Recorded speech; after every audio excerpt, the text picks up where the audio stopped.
kung nagbago bang isang Rolf Malalag, hindi na yata sila mag-chat sa akin, di ba? Hindi na sila mag-uumusta, hindi na sila magpapadala ng mga tulong pa, di ba? Kaya nakikita ko na talagang walang dapat bang baguhin, di ba?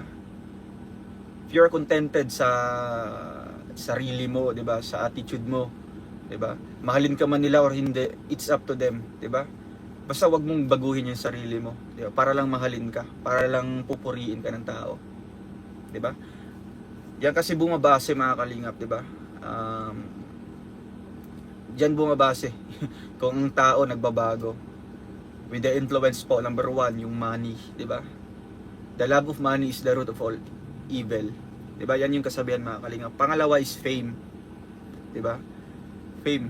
Pag meron ka na niyan, sinusubo ka, 'di ba? Sinusubo ka kung magpapadala ka diyan sa pagiging fame mo, 'di ba? Pagiging famous, kung nadadala ka dyan, tapos nagbabago, di ba?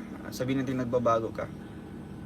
That's what, di ba? That's also one of the factors mga kalingap. Kaya lang, stay kalma lang, di ba? Stay sino ka, di ba? Sino ka.